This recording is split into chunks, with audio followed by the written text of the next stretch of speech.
E aí, gente, continuando nossas aulas, nós vamos falar hoje sobre a farmacologia na depressão.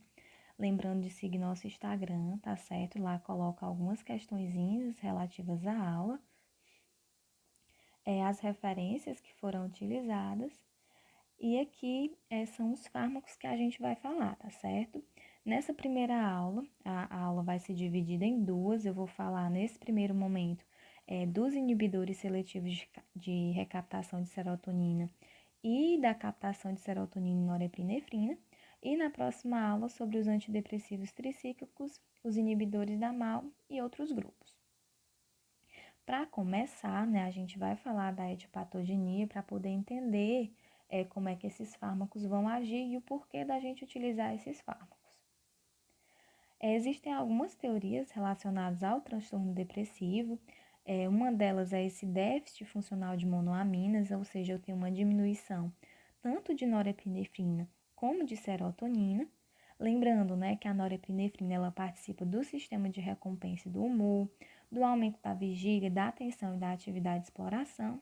E a serotonina ela desempenha importante papel nos sistemas cerebrais que regulam o humor, o comportamento emocional, o sono e a saciedade. Então, essa teoria, ela diz que eu tenho uma diminuição tanto da norepinefrina como da serotonina, que vão desencadear aqueles sintomas depressivos, né? Outra hipótese, né, da suprarregulação de receptores, ou seja, eu teria muitos receptores pós-sinápticos para poucos neurotransmissores. E quando eu uso os antidepressivos, eles vão inibir essa recaptação desses neurotransmissores, eu vou ter muitos neurotransmissores disponíveis e com isso eu tenho uma infrarregulação desses receptores. Então, por isso, essa é uma das hipóteses, né? Dessa suprarregulação de receptores, porque quando eu uso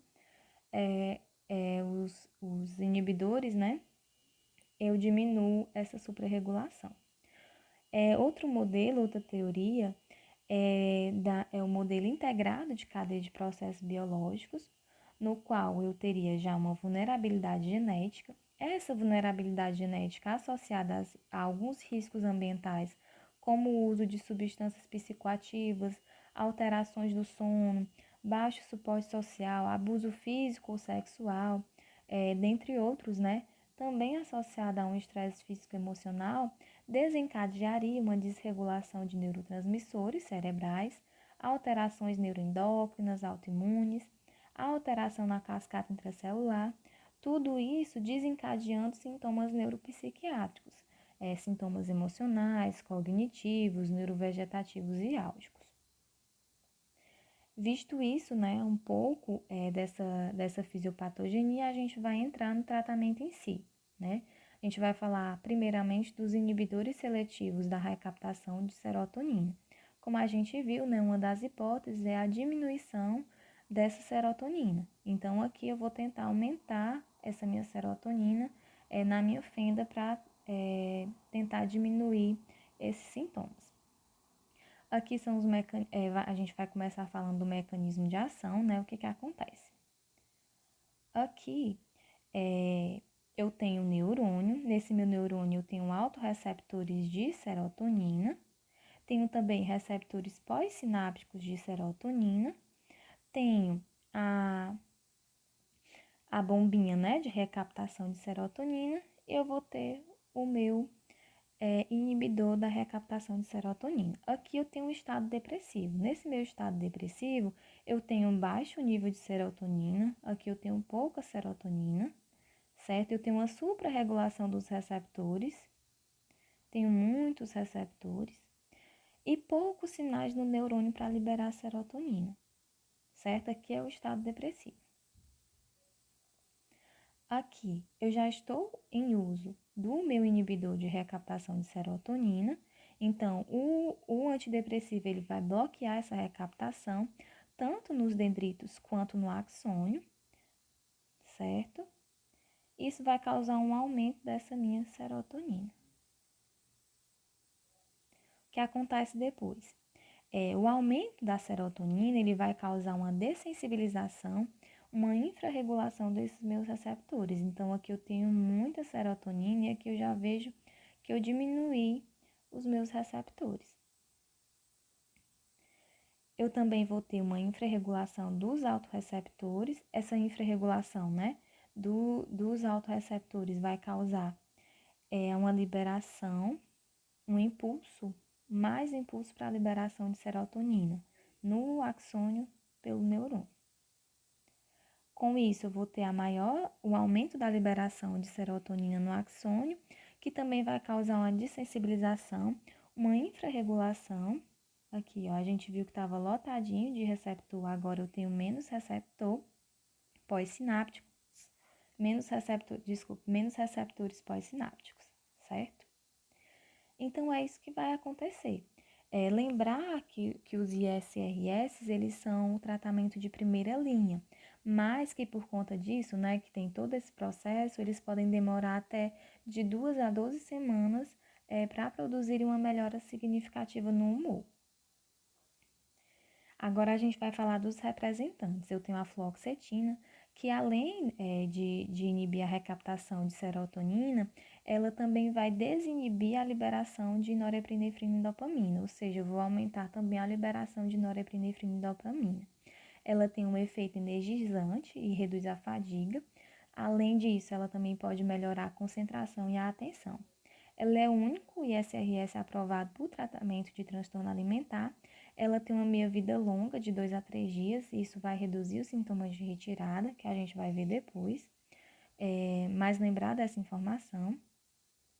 Outro representante é a sertralina, que ela inibe a recaptação de dopamina. E também vai se ligar aos receptores sigma 1, além de inibir a recaptação de serotonina.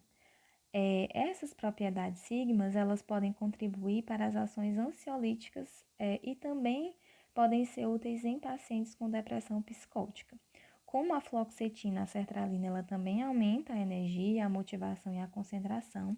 Lembrar que ela aumenta a absorção com a alimentação. A paroxetina, ela também tem ações anticolinérgicas muscarínicas. Ela tende a ser mais tranquilizante do que as outras, né, que a gente viu, a fluoxetina e a sertralina, que ela pode até ser mais sedativa no início do tratamento. Então, ela pode ser útil para pacientes com ansiedade. Ela também inibe a enzima óxido nítrico sintetase e pode contribuir para a disfunção sexual, especialmente em homens. Outro representante é o citalopram, ele tem 2 enantiômeros, o R e o S. O R ele tem propriedades antihistamínicas leves, é bem tolerado, pode causar prolongamento de QT e é bom para idosos.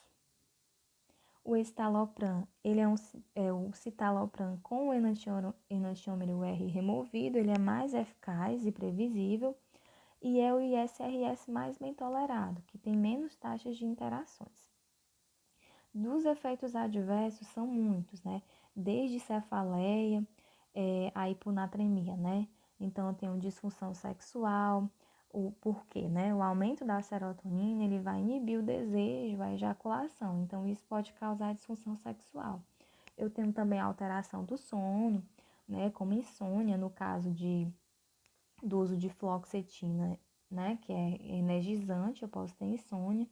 Eu posso ter hiponatremia, porque eles aumentam a liberação de ADH, e também tem interação medicamentosa, inibindo a isoenzima, né, o citocromo P450, né, que nesse caso é a fluoxetina e a paroxetina. Além daqueles efeitos, né, de gastrointestinais, como náusea e vômitos. Alguns pontos importantes que é bom a gente frisar, né, em relação ao distúrbio do sono. Tanto a paroxetina como a fluvoxacimina são mais sedativos do que estimulantes. E eles podem ser úteis em pacientes que têm dificuldade de dormir. Então, aquele paciente que tem depressão e tem insônia, né, a gente pode preferir a paroxetina.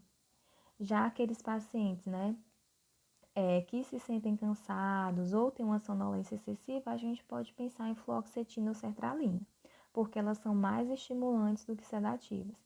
No caso de disfunção sexual, a maioria dos ISRS, eles causam disfunção sexual. O que pode ser feito, né? Eu posso trocar o antidepressivo por outro, né, com menos efeitos adversos sexuais, como a bupropiona, e a mirtazapina.